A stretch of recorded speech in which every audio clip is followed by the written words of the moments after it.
आपण पेपर प्रेझेंटेशनसाठी हा व्हिडिओ बनवतोय। तर आपण आतापर्यंत अभ्यास तर केलाय, क्रॅश कोर्सही कंप्लीट केलाय आणि जो आपला रेग्युलर कोर्स आहे त्याचे पण व्हिडिओज बघितले। त्यामध्ये आपण कन्सेप्ट समजून घेतली, कोणती कन्सेप्ट कशी आहे ते पण बघितलंय। मुलांचे रिप्लाय पण येत आहे की जो व्हिडिओ बनले क्रॅश कोर्सचे किंवा रेग्युलरचे ते व्हिडिओज खूप छान बनलेले आहेत, म्हणजे त्यावरून सर्व कन्सेप्ट क्लिअर होते आणि कॉन्फिडन्स पण येतोय। पण तुम्ही ते मांडणार कसं पेपरमध्ये? तुम्हाला समास सॉल्व्ह होतोय, पण समासाचे एक्झाम्पल तुम्ही लिहिणार कसे? समासचं आन्सर आहे ते लिहायचं कसं? संधीचं आन्सर आहे लिहायचं कसं? तर ते आज आपण या व्हिडिओमध्ये बघूयात। तर आता आपण या व्हिडिओमध्ये पेपर 1 साठी डिस्कशन करूयात। पेपर 1 चा पेपर कसा लिहायचा, नंतर सेकंड पार्ट मध्ये पेपर 2 चा डिस्कस करूयात। तर मग आपल्याला माहिती की क्वेश्चन किती आहेत? क्वेश्चन 1, क्वेश्चन 2 आणि क्वेश्चन 3 असे 3 क्वेश्चन असणार आहे आपल्याला। तर क्वेश्चन 1 मध्ये काय असणार आहे? MCQ, क्वेश्चन 2 SAQ आणि क्वेश्चन 3 मध्ये LAQ। आपल्याला सर्व पेपर पॅटर्न आतापर्यंत माहित झालाय। आपण आता इतक्या दिवसापासून तेच ऐकत आलोय, तोच स्टडी करतोय, सर्व त्याच गोष्टी। त्यामुळे पेपर पॅटर्न किंवा पेपर कसा लिहायचा आहे हे कोणाला माहित नसेल असं कोणीच नसेल, किंवा लास्ट इयरचा क्वेश्चन पेपर अजूनही कोणी बघितला नसेल असाही कोणता स्टुडंट नसेल। तर मग क्वेश्चन 1 MCQ असेल, मग MCQ कसे लिहिणार आपण? तर आपल्याला क्वेश्चन पेपरच्या कोपऱ्यात एक कोड येतो, पहिल्यांदा तर तो कोड टाकून घ्यायचा, आपल्याला कोणता कोड मिळालाय क्वेश्चन पेपरसाठी।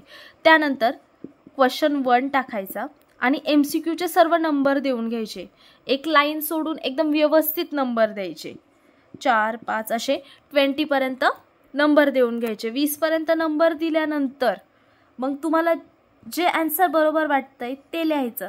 जर तुम्ही इथे एखादा आन्सर लिहिलं, ऑप्शन A लिहिला, त्यासमोर कर्म, जर कारक प्रकरणातील एक्झाम्पल असेल आणि त्याचा आन्सर जर कर्म असेल, तुम्ही असं लिहिलं, पण तुम्हाला नंतर समजलं की त्याचा आन्सर कर्म नाहीये तर करण आहे, मग तुम्ही हे आन्सर खोडून हे आन्सर लिहिलेलं, तिथे तुम्हाला मार्क्स मिळणार नाही, तिथे 0 मिळणार। तुम्ही आन्सर लिहितानाच ते एकदम करेक्ट असेल असंच लिहायचं। एखादं चुकीचा आन्सर आहे, तुम्ही कन्फर्म नाहीये तर जागा थोडा वेळ रिकामी सोडा, नंतर लिहा, पण चुकीचा आन्सर लिहून ते खोडून परत नवीन लिहू नका। त्यानंतर हे खोडलं आणि परत हे क्लिअर केलं, तसं जमणार नाही। जे पहिल्यांदा लिहिलंय तेच आन्सर बरोबर धरलं जाईल। त्यानंतर जर तुम्ही असं केलं की आन्सर तुम्हाला माहिती आहे करण आहे, पण तुम्ही जर A लिहिला म्हणजे कर्मचा ऑप्शन लिहिला आणि इकडे लिहिलं करण, तर ही तुमचं चुकणार आहे।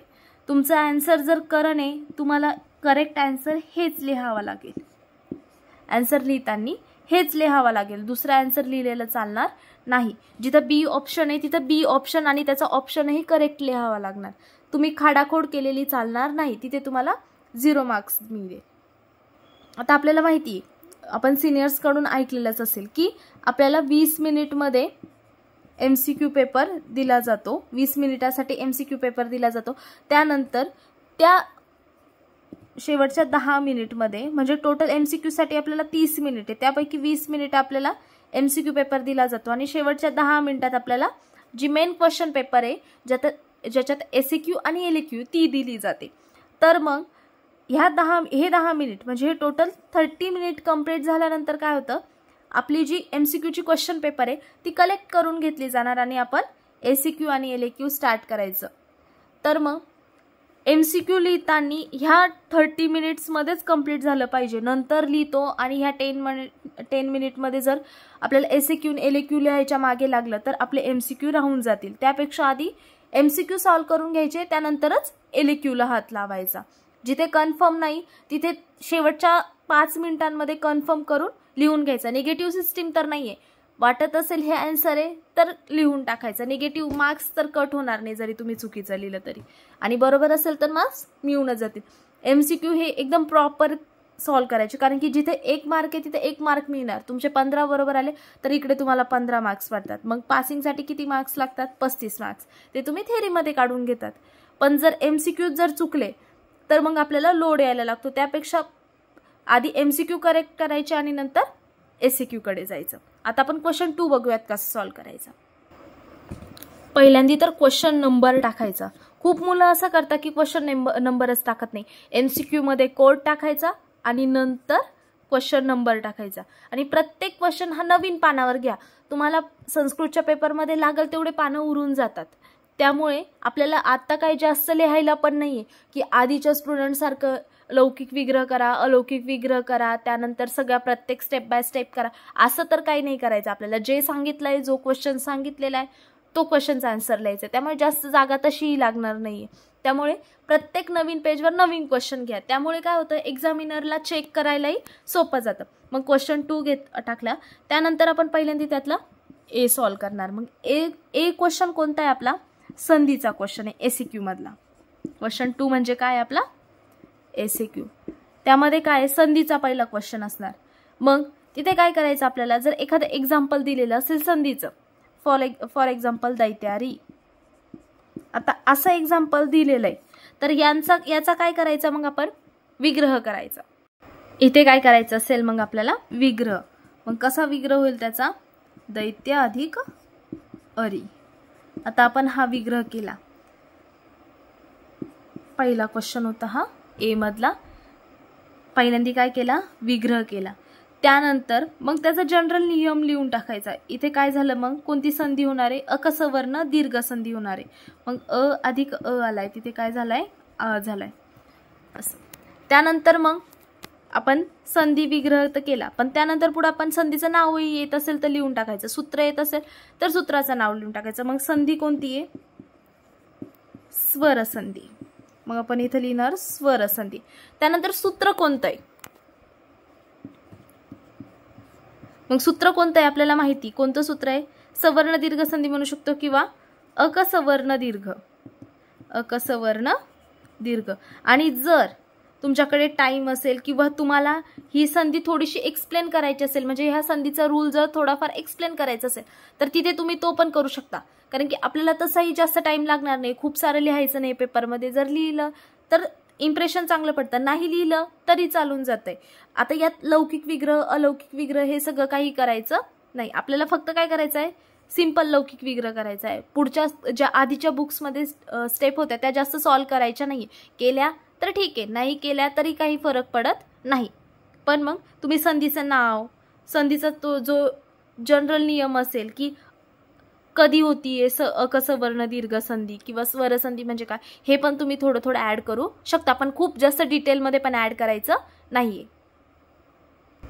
आता आपण बघितलं की जर आपल्याला शब्द दिलेला असेल तर त्याच्यापासून विग्रह करायचा, पण जर ऑलरेडी विग्रह दिलेला असेल, मग क्वेश्चन 2 आहे त्यामध्ये काय दिलं आपल्याला, नमः अधिक ते. आता आपल्याला काय केलेलं आहे, ऑलरेडी विग्रह दिलेला आहे. मग विग्रह दिलेला असेल तर त्यापासून काय बनवायचं आपल्याला, एखादा शब्द बनवायचा. मग काय बनेल शब्द, नमस्ते. तर का बनला, कोणती संधी आहे हे सगळं लिहायचं. मग संधीचं नाव लिहायचं. संधी कोणती असेल, मग इथे विसर्ग संधी. त्यानंतर सूत्र, सूत्र कोणतं येणार, मग इथे सत्व संधी येईल. मग सत्व संधीचं सूत्र कोणतं आहे, विसर्जिनी यस्य स. मग हे जे सूत्र आहे मग ते तुम्ही त्यात टाकू शकता. त्यानंतर इथे चेंजेस काय झाले, इथे स का आला, याचं जे जनरल नियम आहे जो आपण बघितलाय, क्रॅश कोर्समध्ये पण बघितलाय, रेग्युलर कोर्समध्ये पण बघितलाय, जो जनरल नियम बघितलाय आपण तो तिथे टाकून द्या. नाही टाकला तर काही फरक पडणार नाही, पण द्या. थोडीशी माहिती लिहिली म्हणजे कसं एक्झामिनरला वाटतं की यांना अजून नॉलेज आहे या संधीविषयी किंवा ह्या एक्झाम्पल विषय. हा झाला आपला एसीक्यू मधला पहिला क्वेश्चन. आता दुसरा क्वेश्चन कसा सॉल्व्ह करायचा ते बघूयात. आता आपला दुसरा क्वेश्चन जो राहणार आहे तो कसला राहणार आहे, समासाचा, बी क्वेश्चन. मग बी मधला पहिला कोणता येईल. मग आता आपण हे एक्झाम्पल आपल्यासाठी घेतोय की समजून सांगण्यासाठी. हे कोणताही याच्यातले एक्झाम्पल नाही आहेत, हे इन जनरल एक्झाम्पल आहे. तर विज्ञानाम अभाव हे एक्झाम्पल घेतलं. मग आता याचं लिहिणार कसं, विज्ञानाम अभाव. मग एकतर विज्ञानाम अभाव आलंय. मग आपण हे कशात बघितलं होतं, तर अव्ययीभाव समासामध्ये बघितलं होतं. हे एक्झाम्पल आपण ऑलरेडी बघितलंय क्रॅश कोर्समध्ये. तर मग त्याचं काय बनणार समास, निर्विघ्नम. समास काय बनला, निर्विघ्नम. मग समासाचं नाव लिहायचं. कोणता समास आहे हा, अव्ययीभाव समास. त्यामध्ये जर सूत्र किंवा सब समास असेल म्हणजे सब पॉइंट म्हणजे तत्पुरुष समास आहे, त्यामध्ये नाही तत्पुरुष समास, कर्मधारय तत्पुरुष असे येतात, मग ते पण तुम्ही लिहू शकतात. आता यात कोणता आहे? अव्ययीभाव समास. मग अव्ययीभाव समासाचा इन जनरल नियम लिहा थोडासा. काय येतं अव्ययीभाव समासामध्ये? काय असतं मग? पहिलं पद काय असतंय? प्रधान असतंय. त्यानंतर पहिलं पद प्रधान असूनही काय असतंय? ते अव्यय असतंय. हे जे थोडीशी माहिती जी तुम्हाला इन जनरल माहिती तुम्ही आजपर्यंत घेतली, मग ती थोडीशी ॲड करा. त्याने काय होणार? अजून पेपर तुमचा व्यवस्थित तुम्हाला सर्व समजलंय हे त्यावरून समजून येईल. मग हे सगळं ॲड केलं. त्यानंतर आता इथं काय झालेलं आपल्याला डायरेक्ट दिलेला आहे, समास विग्रह करून दिलेला होता. तर आता आपण इथे काय केला? समस्त पदाचा पासून समास बनवला. मग जर समस्त पद दिलेलं असेल तर आपण तिथे काय करणार? समास बनवणार. आणि समास दिलेला असेल तर काय होणार? तिथे समस्त पद बनवणार. त्यानंतर पुढचा क्वेश्चन सी बघूयात. आता क्वेश्चन सी काय असणार मग? तर क्वेश्चन सी अव्ययीवर आहे. मग अव्यय लिहिताना काय करायचं? अव्यय लिहिताना जो क्वेश्चन दिलेला आहे तो पूर्ण लिहायचा आणि मग अव्यय टाकायचं. फॉर एक्झाम्पल रामः श्यामः आणि मग अव्यय काय टाकला आपण? च गच्छत. असं पूर्ण वाक्यात लिहायचं. नुसतं च लिहिलं तरी चालेल, पण कसं आहे पूर्ण व्यवस्थित लिहिलं तर पेपरवर आपला एक्झामिनरला म्हणजे समजतं की आणि पेपर प्रेझेंटेशन व्यवस्थित केले, त्यामुळे एक्झामिनर 1-2 मार्क इकडं तिकडं पण करून देतो. जर पेपर चांगला लिहिलं असेल तर त्यालाही चेक करायला बरं वाटतं आणि मार्क्स कसे चांगले मिळून जातात. त्यानंतर हा झाला आपला क्वेश्चन सी. त्यानंतर क्वेश्चन डी. क्वेश्चन डी कसा लिहिणार मग? क्वेश्चन डी असणार शब्दरूपानीवर. मग क्वेश्चन जर शब्दरूपानीवर आहे आणि जर त्यातला आपल्याला विचारलेला आहे वातस्य असा शब्द दिलाय. आता वातस्य शब्द असा दिलाय, मग वातस्य शब्दावरून आपल्याला काय लिहायचं आहे? तर मेन तो शब्द कोणता आहे? मग कोणता आहे तो शब्द? वात शब्द आहे.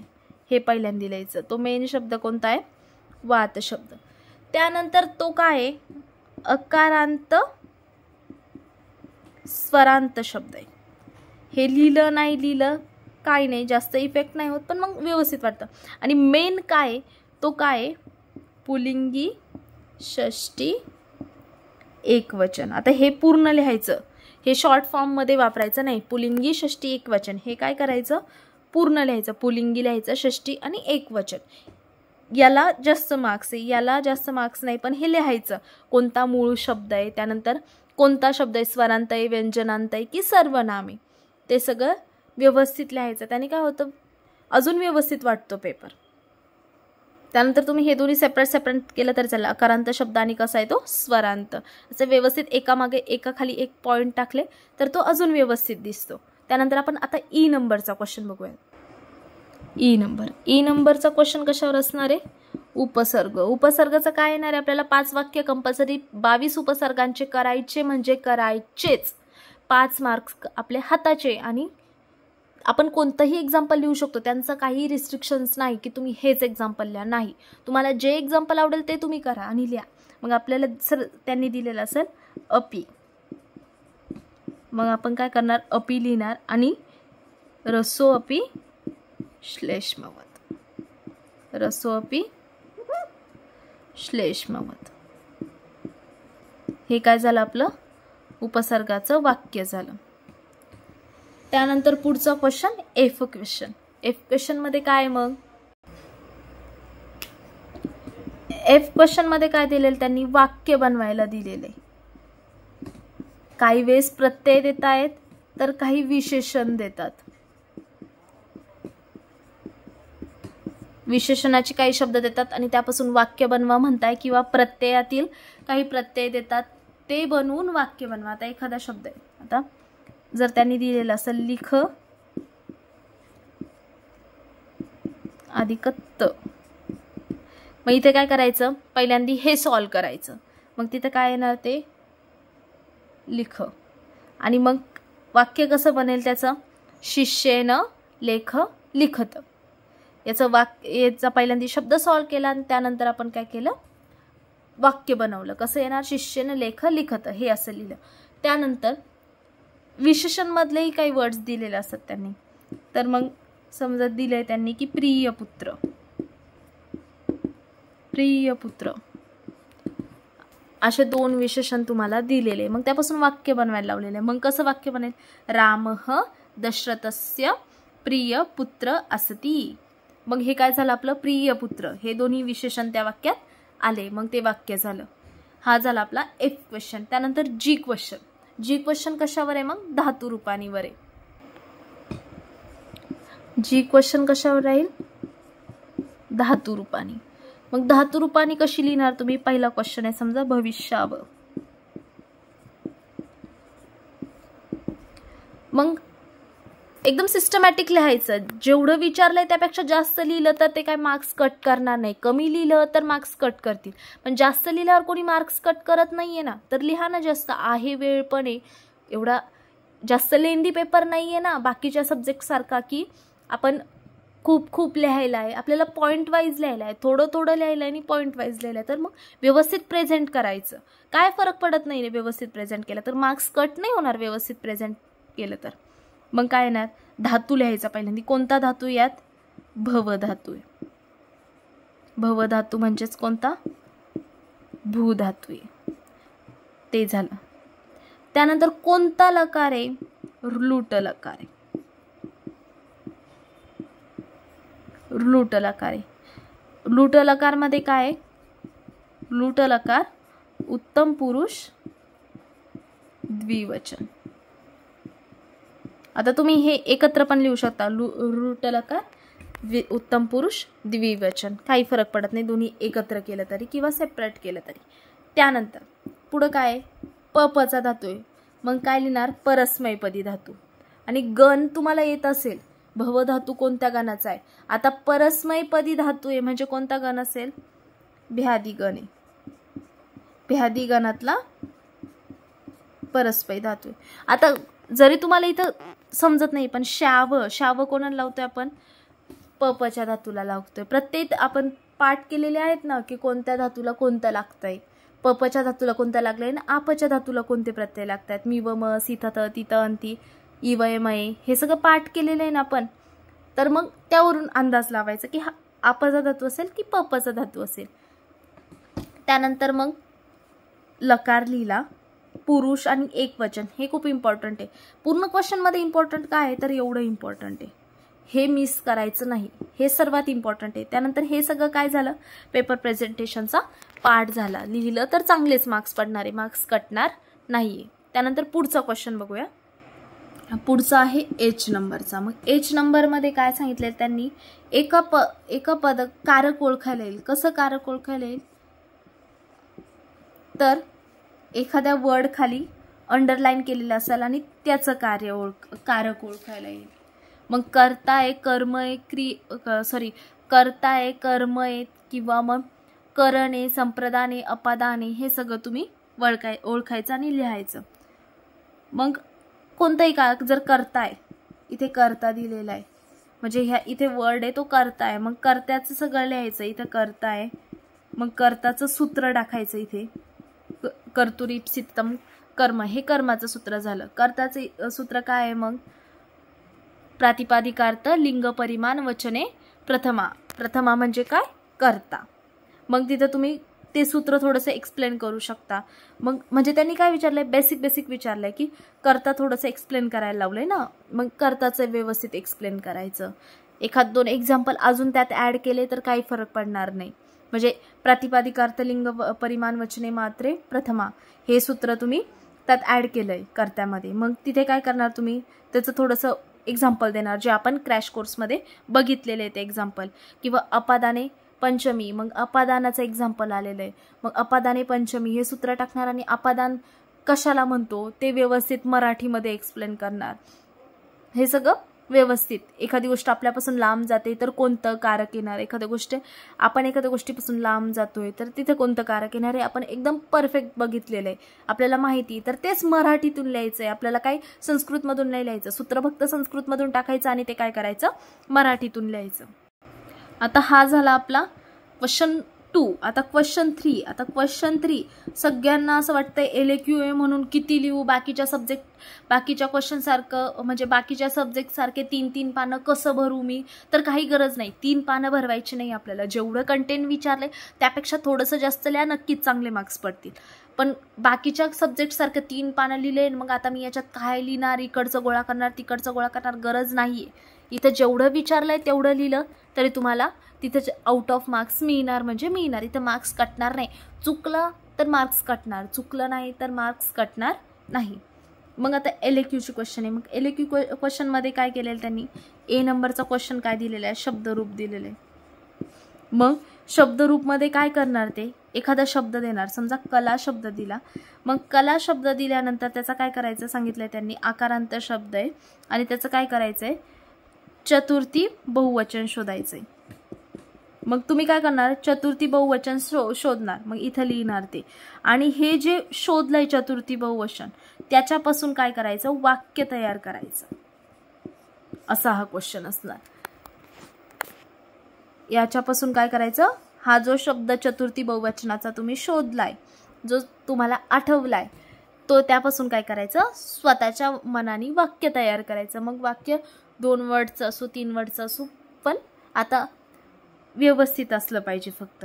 हा काय झाला A क्वेश्चन. मग B क्वेश्चन. आता हा जो B क्वेश्चन आहे ना, हा आहे समासवर. आता हा जो क्वेश्चन समासवर असणार आहे, तर आपण SAQ मध्ये जसं समास लिहिला ना, पूर्ण सूत्र, मग ते सूत्र एक्सप्लेन करायचं, कोणता समास होता हे सगळं एक्सप्लेन करायचं. तर LAQ मध्ये हे त्यांना अपेक्षित आहे की तुम्ही सगळं एक्सप्लेन केलं पाहिजे. तुम्हाला जर एखादं दिलंय, एखादा जर अव्ययीभाव समास आहे, तर तुम्ही अव्ययीभाव समास त्यांना एक्सप्लेन करायचा आहे. जर त्याचं काही सूत्र असेल तर ते सूत्र एक्सप्लेन करायचं आहे. जर तुम्हाला तिथं समास दिलेला असेल तर समस्त पद करायचं आहे. समासाचं नाव लिहायचं, समासाचं थोडंसं एक्सप्लेनेशन त्यांना इथे हवं म्हणजे हवंच आहे. तत्पुरुष समास आहे, तर तत्पुरुष समासमध्ये काय होतंय, मग तत्पुरुष समास म्हणजे काय, उत्तरपद प्रधान असतंय. मग उत्तरपद प्रधान असतंय, मग उत्तरपद प्रधान असलेला समास आपल्याला माहिती तत्पुरुष समास आहे, ते केलं. मग त्यामध्ये कोणता समासाचं एक्झाम्पल आहे, समजा नय तत्पुरुष समासाचं एक्झाम्पल आहे, मग नय तत्पुरुष समासाचं थोडंसं एक्सप्लेनेशन लिहायचं. मेन समास कोणता झाला, तत्पुरुष समास. मग त्यामधला उपप्रकार कोणता झाला, नय तत्पुरुष समास. हे एकदम पॉइंट वाईज लिहायचं. हे आपल्या LAQ मध्ये अपेक्षित आहे, पण आपण ते SAQ मध्ये पण टाकू शकतो. SAQ मध्ये पण तुम्ही व्यवस्थित लिहिलं तर चालतंय. त्यानंतर C मध्ये काय विचारलेलं आहे, संधी पण कशी विचारलेली त्यांनी, एकदम डिटेलमध्ये. म्हणजे काय, एखादं एक्झाम्पल दिलंय संधीचं, जर विग्रह दिला असेल तर इथं संधीचा वर्ड बनवायचा. वर्ड बनवल्यानंतर तो कोणता आहे, कोणतं सूत्र आहे, कोणती संधी आहे, मग त्या सूत्राचं एक्सप्लेनेशन द्यायचं. हे सगळं LAQ मध्ये आलं पाहिजे. म्हणजे मी जे SAQ मध्ये सांगितलंय तेच तुम्हाला LAQ मध्ये एकदम डिटेलमध्ये टाकायला लावलं. त्यांनी क्वेश्चन मध्येच सांगितलंय, पण ते आपण SAQ मध्ये पण टाकतोय का, तर येतंय तर टाका ना, म्हणजे काय मार्क्स कटणार नाही. त्यानंतर D क्वेश्चन मध्ये काय आहे, मग D क्वेश्चन मध्ये 2 क्वेश्चन दिलेले त्यांनी, अ आणि ब. अ क्वेश्चन मध्ये काय देतात ते, की प्रत्यय लिहायचे, धातूचे प्रत्यय लिहायचे. मग ते काय शॉर्टमध्ये त्यांनी काय वाक्य वगैरे नेले. आपण प्रत्यय एकदम डिटेलमध्ये पाहिलाय आणि तो सर्वांना फ्री केला होता. प्रत्ययचे जे लेक्चर केले होते ते आपण ते सर्वांना फ्री केले होते आणि त्यामध्ये आपण खूप सारे एक्झाम्पल बघितले प्रत्ययचे. तर मग ते पण ते एक्झाम्पल एकदा पेपरला जायच्या आधी बघून जायचे, म्हणजे जायचे. काय सांगता येतात, त्यातलेच एक्झाम्पल आले तर ऑड तर काय पेपर पडणार नाही. जे एक्झाम्पल आहे ते आपण खूप सारे कव्हर केलेले आहेत. मग जर खूप सारे एक्झाम्पल कव्हर केलेले आहेच तर मग त्यातलेच पडण्याचे चान्सेस पण असू शकतात ना. नाही पडले तर बाकीचेही रीड करून ठेवायचे. पण मग ते जे प्रत्यय आपण घेतले होते ते पण खूप सारे एक्झाम्पल सॉल्व्ह केले होते, त्यावरून आयडिया तर येते आपल्याला. आणि प्रत्यय कसे विचारणार, कृ अधिक तव्यत. मग आपण बघितलंय तव्यतला काय जोडायचं, मग कसं रूपांतर होणार, काय ते सगळं बघितलंय, रूल पण बघितले. हा झाला अ क्वेश्चन. ब क्वेश्चन मध्ये काय असणार, आपला प्रयोग असणार. वाक्य परिवर्तन असलं, जर 311 असेल तर 121 करायचं, 121 असेल तर 311 करायचं. हे पण आपण एकदम इन डिटेल बघितलंय. तर मग आता आपण आता बघितलं की पेपर 1 कसं सॉल्व करायचा. सर्वांचे क्वेश्चन होते की किती लिहायचं, कसं लिहायचं. तर तुम्ही जास्तीत जास्त लिहू शकतात. पण मग लौकिक विग्रह त्यानंतर ते सुपप्रत्यय हे सगळं आपल्याला समासामध्ये नाही विचारलेलं. खूप जणांचे मेसेज येतात की हे जोडायचं की नाही. तर ऐन वेळेस तुमचं होणार नाही आणि तुम्ही मग समास करणारच नाही. त्यापेक्षा आत्ता आपल्याला एवढं इन डिटेल नाही आहे ना, तर तुम्ही समास करा आणि जेवढं विचारलंय तेवढं लिहा. तुम्हाला चांगलेच मार्क्स पडतील. तर सगळ्यांना ऑल द बेस्ट पेपरसाठी. आणि कोणालाही काही डाऊट असेल तर मेसेज करून विचारा.